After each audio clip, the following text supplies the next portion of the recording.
महाराष्ट्रातील महिलांच्या संघर्षमय यशोगाथा पुढे आणणारा एक नंबर न्यूज चॅनल म्हणजेच श्री राधिका न्यूज चॅनल. एक पाऊल पुढे, फक्त आणि फक्त महिलांच्या हक्काचे व्यासपीठ. आप सभी को मेरा नमस्कार. अब तो मुझे जानते ही हो, लेकिन आज अपने स्टूडियो में आराधना भट्ट आए हुए हैं. चलो जानते हैं कि उनकी लाइफ कैसे रही. कि आज हमने देखा है, सब देखते रहते हैं कि सबकी लाइफ कहीं से तो भी शुरुआत होती है, कहीं तो भी एंड होती है. बहुत सारे उतार चढ़ाव हर एक के लाइफ में आते रहते हैं, लेकिन कहते हैं ना कि उतार चढ़ाव के बाद ही कुछ ना कुछ सीखने को मिलता है. तो चलिए आराधना जी से अपन कुछ सीखते हैं या सिखाते हैं. वेलकम आराधना जी, आपका स्वागत है. सबसे पहले आपका बॉर्न कहाँ से है?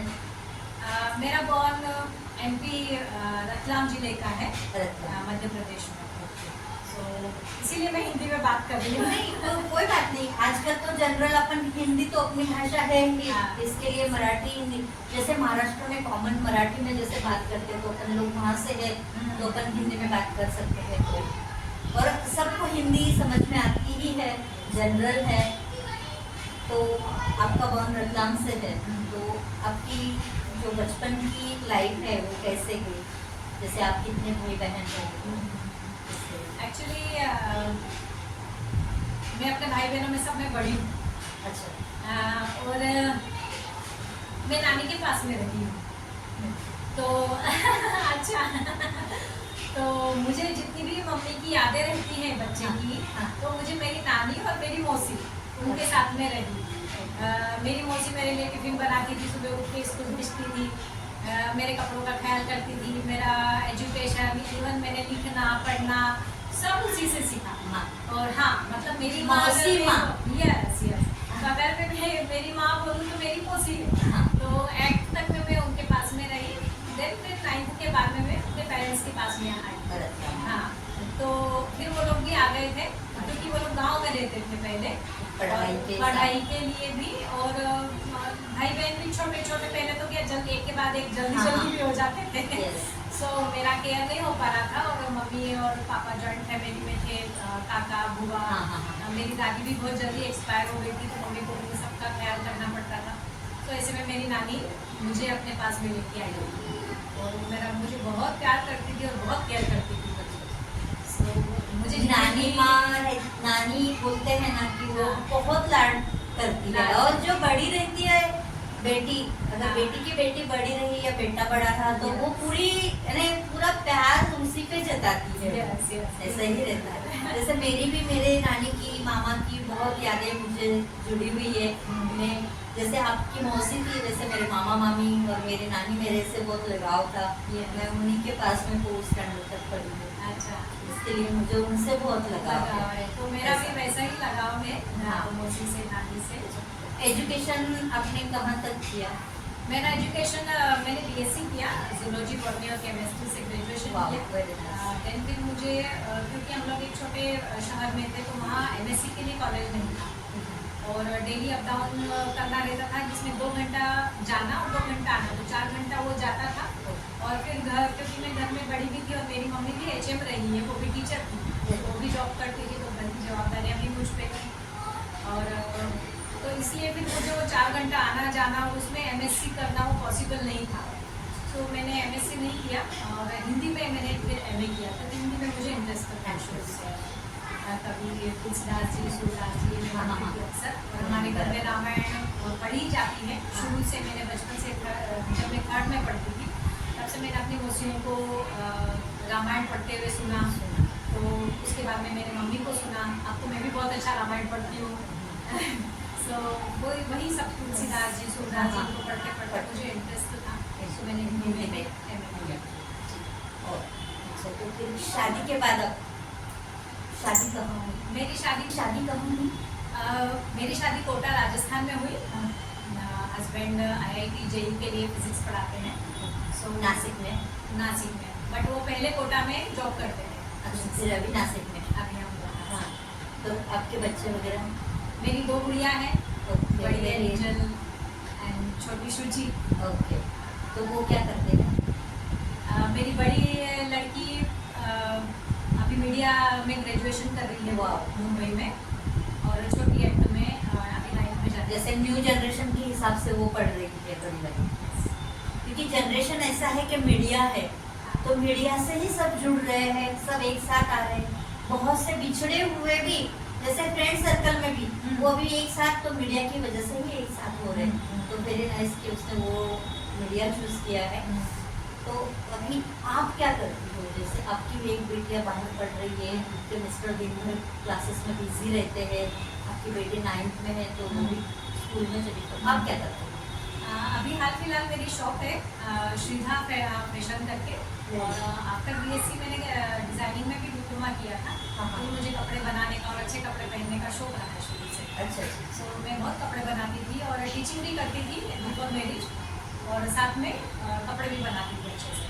तो अभी जैसे ही मुझे टाइम मिला, मौका मिला, बच्चों से थोड़ा सा फ्री हुई हूँ, बच्चे बड़े हुए, सो मैंने वो शुरू किया श्रीधा फैशन करके। तो हमारी शॉप पे साड़ीज डिफरेंट टाइप की, सिल्क, कॉटन, सभी तरह का सिल्क और कॉटन मिलेगा, और सूट्स भी मिलेंगे, और ड्रेस मटेरियल्स भी। ये कहाँ है आपका? मेरा शॉप है गंगापुर रोड पे, DK नगर पुलिस चौक, जो आकाशवाणी सब्जी मार्केट है। हाँ, वहीं पे है। अच्छा, तो अभी आप घर, जैसे आपकी एक गुड़िया है, घर है और आपका शॉप है, कभी ऐसा हुआ है कि तीनों को ही प्रायोरिटी देनी पड़ी? ऐसा कभी मौका आया है? प्रायोरिटी तीनों ही जरूरी काम है, हाँ। और अभी आपकी बहुत ये हो रही, चिड़चिड़ हो रही है, कुछ हो रहा है ऐसा कभी? एक्चुअली मुझे इन सब चीज़ों की शुरू से आदत है, क्योंकि जब मैं पढ़ाई करती थी हाँ तब मम्मी भी मेरी जॉब करती थी, और उसका भी एजुकेशन शादी से पहले हायर सेकेंडरी ही था। उसके बाद में उन्होंने BA और MA किया, और कुछ डिग्रीज होती जो टीचरशिप के लिए ज़रूरी होती है, सो वो भी करती थी, और वो टीचिंग भी करती थी, सब पढ़ाने भी जाती थी, हाँ। और वो भी किसी बाहर शहर में बस पकड़ के जाती थी। ऐसे में मैं भी BSc करी थी, मेरा भी साइंस था, मेरे भाई बहनों का भी साइंस था। हम लोगों की प्रायोरिटी शुरू से यही रही, मतलब मम्मी से तो हमने यही सीखा कि घर संभालना और अपने करियर पे ध्यान देना, घर संभालना और करियर पे ध्यान देना। सो ये दोनों ही चीज़ें मेरी प्रायोरिटी, वो हैबिट में है, मुझे नेचुरल में है। नहीं, कहीं कहीं जगह कैसे होता है कि जैसे अभी शॉप पे कस्टमर भी है, हाँ और गुड़िया के स्कूल में भी मुझे पेरेंट मीटिंग भी अटेंड करनी है, हाँ उसी वक्त घर पे गेस्ट भी आए हैं, हाँ, तो आप क्या करें? तो मैं क्या करूँ? ओके, सो जैसे कि अभी आजकल के गेस्ट बहुत अच्छे हैं कि वो पहले से फोन करके आए हाँ, हैं, वो तो है ही। है ना। और ऐसे में अगर आपकी शॉप पे है तो मेरे पास में स्टाफ है हाँ। जो कि बहुत अच्छे से ट्रेंड है, और वो लोग शॉप संभाल लेते हैं अच्छे से। हाँ। और मैं जैसे गेस्ट है उनको भी संभालना है, सो मैं, और अगर बच्ची को भी कहीं जाना है, सो मैं फट से गेस्ट को बोलूँगी मैं 2 मिनट में इसको क्लास छोड़ के आती हूँ, आप 1-2 मिनट बैठ के, मैं जस्ट आती हूँ। और वहीं पे स्टाफ को भी मोबाइल पे, फ़ोन पे मैं उनको गाइड कर दूँगी। करना। यस, क्योंकि मेरा पूरा एक सिस्टम है कि हर एक साड़ी पे या सूट पे प्राइस लिखे, टैग लिखे रहते हैं, सो दे आर वेल ट्रेंड, तो वो अच्छे से करते हैं। अच्छे से करें। जैसे आपकी शॉप पे अगर जैसे कोई आता है, कस्टमर आता है, तो जैसे अपने प्राइस टैग की बात होती है, हाँ। तो आजकल बहुत से जगह पे रहता है कि जैसे प्राइस टैग पे कुछ डिस्काउंट रहता है, 10%, 20%, 25, समथिंग। जैसे अलग अलग शॉप के अलग अलग रूल्स होते हैं, जी। तो वैसे आपके यहाँ पे कब रहता है और कैसे रहता है? हाँ, हम लोग एक वेलकम डिस्काउंट ज़रूर देते हैं। कोई भी मेरे यहाँ पे पहली बार आया है तो उसको हम 10% वेलकम डिस्काउंट देते हैं। गिफ्ट भी करते हैं हमारी तरफ से। Wow, very ये nice. हमारा जो श्रीधा फैशन का टैग है, हाँ। तो हमारी तरफ वो हमारे गेस्ट की तरह ही कहते हैं ना कि कस्टमर भगवान की तरह। हाँ। सो हम उनको अपनी तरफ से कुछ ना कुछ गिफ्ट जरूर देते हैं। जब मेरा उद्घाटन हुआ था तब भी हमने गिफ्ट किया था, और वो परंपरा मैंने अभी से शुरू शुरू रखी है। Okay. अगर आप भी आएंगी मेरी Nice शॉप then. पे, हाँ, तो मैं आपको बराबर वेलकम डिस्काउंट भी दूंगी। नहीं, जैसे मैं जनरल बात कर रही हूँ कि हाँ। जैसे ऐसे होता है क्या? Yes, yes. जैसे अभी आपको आगे बताना ही है कस्टमर्स के, अपन जैसे कस्टमर आते हैं जी। तो अपन उनको पहले ही ऐसे बोल देते हैं कि आपको जो ही साड़ी पसंद करनी है तो कर लो, हाँ। जैसे फॉर एग्जाम्पल, तो फिर वो साड़ी पसंद करके तो आप फिर उनको बाद में आप उसको डिस्काउंट देते हैं, तो उनकी जो स्माइल है तो वो दैन अच्छी थी। बिल्कुल बहुत अच्छी लगती है जब मेरे कस्टमर सेटिस्फाई होकर के जाते हैं, मेरे जो भी मेरा कलेक्शन है। और ये मुझे कस्टमर से ये ईश्वर की कृपा से मुझे मिले हैं दोनों भी टैग। एक तो आपके रेट भी बहुत रिजनेबल है और आपका कलेक्शन बहुत अच्छा है, यूनिक कलेक्शन है। देन फिर हमारा जो स्टाफ का बिहेवियर है, जैसे हम लोगों ने वेलकम डिस्काउंट को रखे ही है, साथ में हम गिफ्ट भी देते हैं, तो मैं नहीं हूँ तब भी वो उनको अवेलेबल पूरा रेफर करो। यस।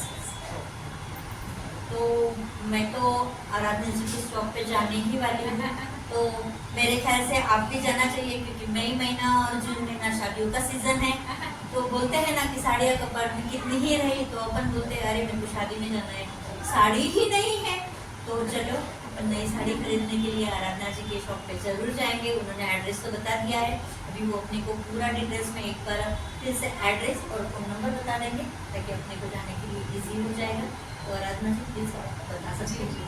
आप ज़रूर आइए हमारी शॉप पे, श्रीधा फैशन करके बोर्ड भी लगा हुआ है शॉप पे, और डीके नगर पुलिस चौकी उस एरिया का नाम है। आकाशवाणी भाजी मार्केट के नाम से जाना जाता है हमारा एरिया, जो कि निर्मला कॉन्वेंट के पीछे वाले गेट की तरफ है। Well road Nirmala convent school है गंगापुर रोड पे, और हमारा मोबाइल नंबर है 9834265275। तो चलो वेलकम डिस्काउंट भी लेना है और गिफ्ट भी लेना है, तो अपन पूरी टीम के साथ आराधना जी की शॉप पे जाएंगे। बहुत अच्छा लगा आराधना जी आप आए और इतनी अच्छी अच्छी जानकारी दी, और वेलकम डिस्काउंट का तो बहुत ही अच्छा लगा, और उसमें आप गिफ्ट भी दे रहे हो, तो हम तो पक्का आने वाले हैं। आप सभी भी आना, मैं तो जाऊंगी, मैं जाऊंगी तब आप आओगे तो बहुत अच्छा लगेगा। थैंक यू वेरी मच, आप आए।